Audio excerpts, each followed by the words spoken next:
자, 미국의 블룸버그 통신이요. 전 세계 부동산 대박은 끝이 났다. 부동산 시장이 앞으로 10년간 얼어붙을 거다라고 말을 했습니다. 그래서 고금리로 인해서 전 세계 부동산 침체 현상이 이어질 거다. 그러면서 한국은 GDP 대비 가계부채가 가장 높은 수준이어서 리스크가 더 높다라고 지적을 했어요. 자, 이런 와중에 어제 한국의 건설정책연구원이라는 데서 세미나를 했는데 거기서는 내년 수도권 아파트 값이 오른다 하고 또 쇼를 해댔습니다. 그러면서 경기전망세미라는 데서 내년 주택시장은 L자 행보로 가게 될 거다.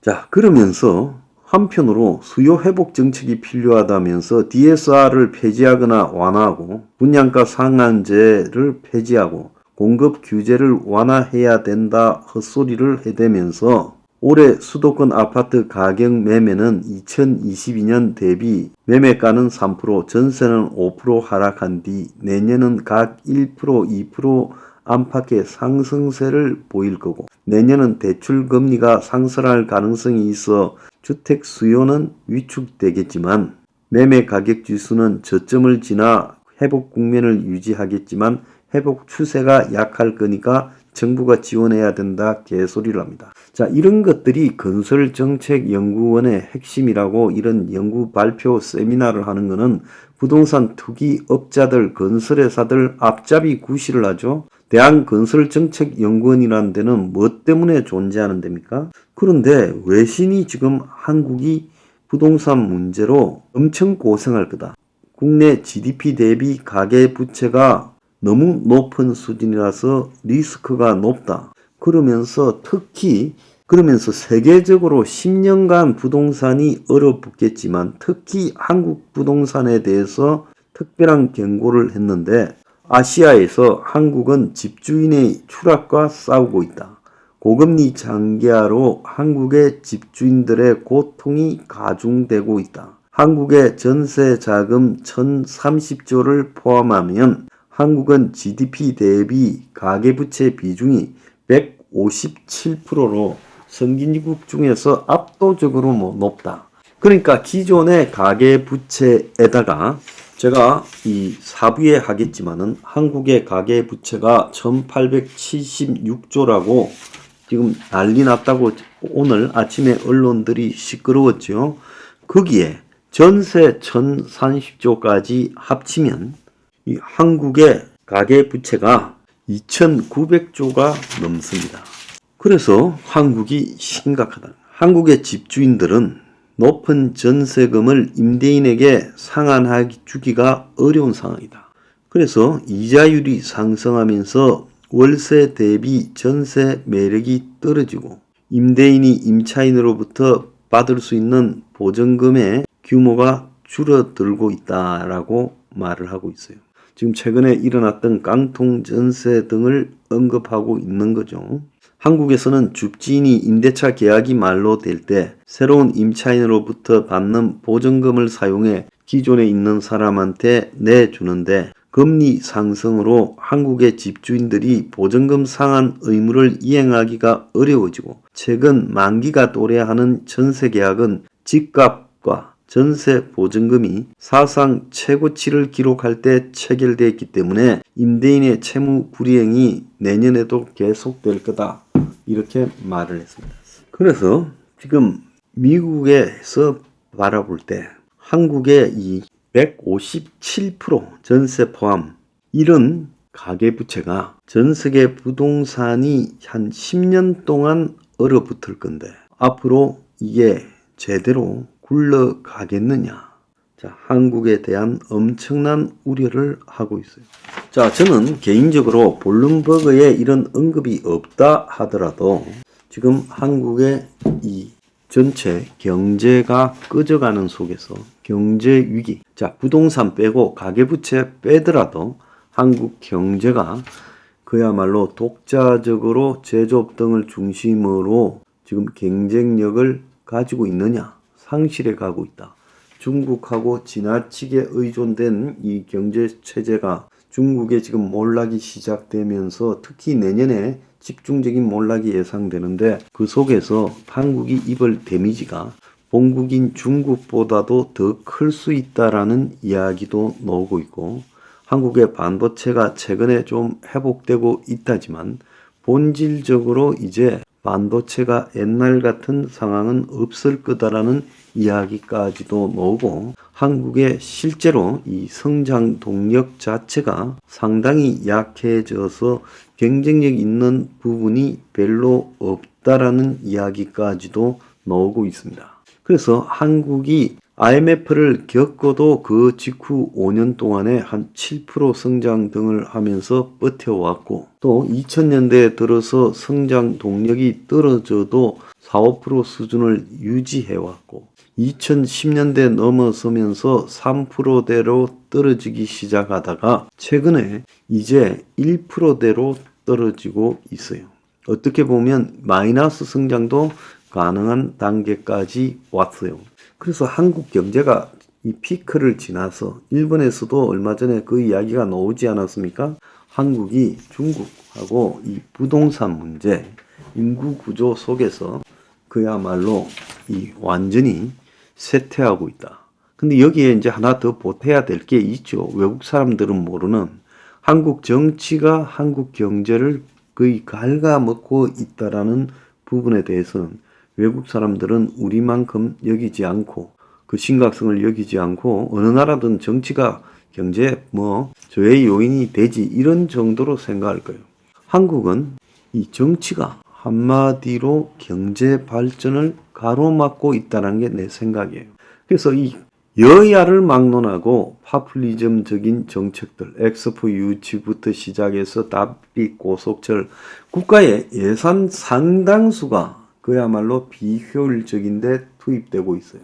그래서 기업하기가 아주 더러운 나라가 되어가고 있고 말로는 자본주의고 또 밀턴 프리드먼을 갖다가 존경한다 하지만 실질적으로는 자본주의적 요소가 아니라 그야말로 대중의 선동을 통해서 기업들을 다스리고 있는 나라고 은행도 지금 마찬가지잖아요. 그래서 어떻게 보면 혁명 21이 반기업적이라 하지만 제가 볼 때 한국에는 국민의힘이나 민주당 같은 이런 기성 정당들이 가장 반기업적이다라고 저는 보고 있습니다. 그래서 이들은 이 자유시장의 의미를 편리한 대로 갖다 붙이고 있어요. 자, 그래서 지금 부동산발 경제 위기가 한국에 도래하고 있다라는 부분에 대해서 현 정권이나 민주당도 모르는 것 같아요. 그러니까 이 와중에 노후 신도시 개발 특별법이니 더 나아가서 새로운 택지 제공이니 노후 도심 개발이니 이 쌍방이 딱 하나 죽이 맞는 게 부동산을 계속 개발시키고 거기에 규제를 완화시키고 용적률 청구 제한을 완화시켜서 점수를 따먹자고 하는 데는 이재명이나 윤석열이나 민주당이나 국민의힘이나 딱 이견이 없이 일치해 가고 있어요. 그런데 문제는 뭔가 하면 이런 식으로 부동산 개발을 통해서 계속 투기 세력과 한국의 썩어 빠진 기득 상류층들의 비위를 맞춰주고 또 그들이 만들어 놓은 가짜 신화 부동산 개발로 니도 부자가 될 수 있고 돈 벌 수 있다라고 국민 대중들의 정신을 썩게 만들고 있지 않습니까? 나라의 경제도 썩어 문드러지게 만들고 있죠. 국가의 돈이 전부 부동산으로 쏠려가고 기업으로 가지 않아요. 그리고 국가에서 가장 돈 잘 버는 사업이 부동산이 되어버렸어요. 그래서 상류층부터 중산층까지 부동산의 혈안이 되어서 살고 있는 게 대한민국이에요. 자, 이런 나라에서 이제 부동산의 보복과 반격이 이제 시작하면서 부동산발 경제 위기, 부동산발 금융 위기가 부동산 PF 브릿지론에서부터 시작해서 그야말로 부동산 가격 하락이 한국의 금융 위기를 가져오려고 지금 하잖아요. 그래서 정권도 그걸 막겠다고 지금 혈안이 돼 있다는 거 여러분 다 알잖아요. 그러니까 정권이 막는 힘이 떨어져 버리면 한국도 10년 부동산이 얼어붙을 수 있다는 거. 한국에 10년 동안 부동산이 얼어붙으면 어떻게 되겠어요? 자, 그런데 지금 그 조짐이 시작되고 있는데 여기에 한동훈이니 원희룡이니 메가시티니 신도시 재개발이니 온갖 이런 쇼가 무슨 의미가 있겠냐는 거예요. 이걸 잘 봐야죠. 지금 부동산 붕괴를 막을 수 있겠냐는 겁니다. 지금 금융이 이상해지고 있잖아요. 사부에 이야기하겠지만 부채가 이상해지고 있잖아요. 그리고 지금 연체부터요. 깡통 대출부터 지금 난리가 나고 있지 않습니까? 정권회사들이 다 마시가고 있고 캐피탈들이 마시가고 있고 저축은행도 다 마시가고 있잖아요. 근데 눈에 보이는 엄연한 이런 사실들이 여기서 극적으로 어느 날 무슨 일이 있으냐는 듯이 회복이 될 거라고 봅니까? 만약에 그렇게 생각한다면 그건 어리석은 일이죠. 그래서 현재 혁신위원회도 인요한이도 원희룡이 출마도 한동훈이 출마도 다 소용없을 수 있다는 거죠. 결국 부동산의 폭탄이 터져버린다. 내년 4월 전에만 안 터지게 하면 될 거 아니냐는데 4월까지 이대로 누르고 5달을 가는 게 쉬울 거라고 봅니까? 결국 이제 국민들도 슬슬 알 사람은 다 알아가고 있어요. 부동산 폭탄이 터지고 있다. 자, 외신까지 지적하고 있습니다. 정신 똑바로 차리세요. 선거 이기려고 그냥 적당히 덮고 가지지 않는다는 거예요.